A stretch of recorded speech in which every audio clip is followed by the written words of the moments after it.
soyez les bienvenus ici à la Cité des Sciences à Paris pour ce colloque international consacré à la culture et au développement durable. Des chercheurs, des experts, des décideurs politiques, des représentants d'organisations internationales et des artistes présenteront leurs réflexions et leurs actions. Le développement durable s'insère aussi dans les pratiques culturelles. Maintenant, on pourrait presque parler d'une néostésie socio-culturelle.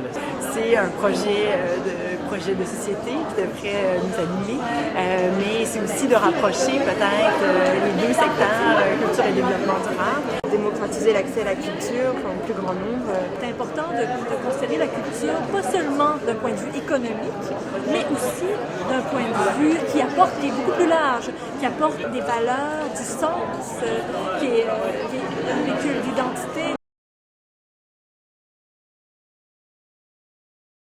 Stéphane Lavoie, je suis le directeur général de la Cité des Arts du Cirque à Montréal, Québec. La Cité est en fait un regroupement d'abord sur les arts du cirque, le siège social du Cirque du Soleil, l'École nationale de cirque et la TEU, qui est une salle de spectacle.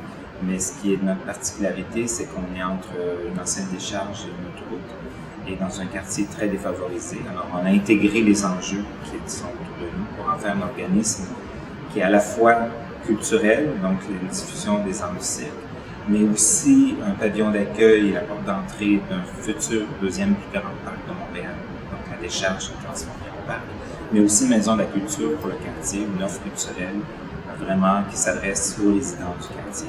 Une fois qu'on a cette mission-là et qu'on nous demande d'être le pavillon d'accueil de ce parc, on s'est interrogé sur l'architecture verte. On s'est dit, on ne peut pas faire un bâtiment régulier sur le pourtour d'un des plus grands dépotoirs en Amérique du Nord. On a découvert la géothermie passive, les toits verts, les bassins de rétention d'eau, différentes actions de cette façon-là, le recyclage, la récupération d'outils, de matériaux, de poutres, tout ça.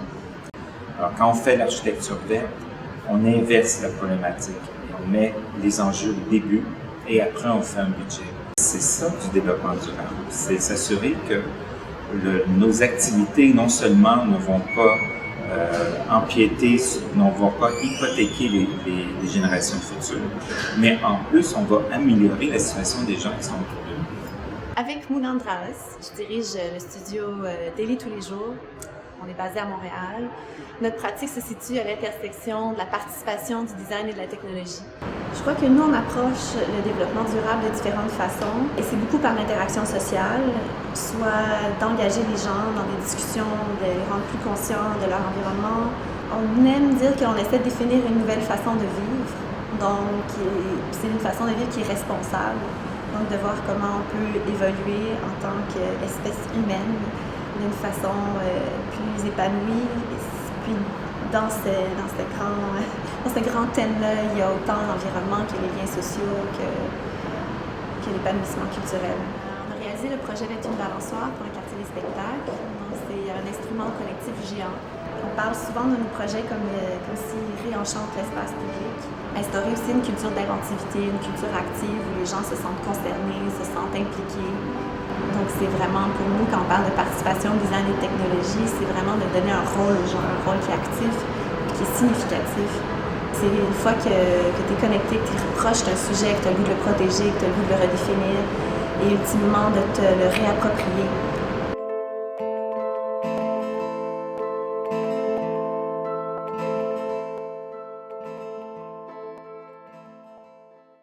Depuis 10 ans, je travaille avec les Premières Nations du Québec ou Indiens ou Amérindiens pour vous, à l'aide d'un studio ambulant de cinéma. On va donc dans 21 communautés des Premières Nations.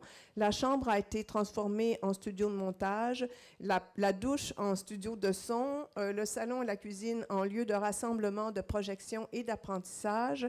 Et les équipes leur apportent tout ce qu'il faut comme outil technologique pour leur permettre de réaliser leur propre film.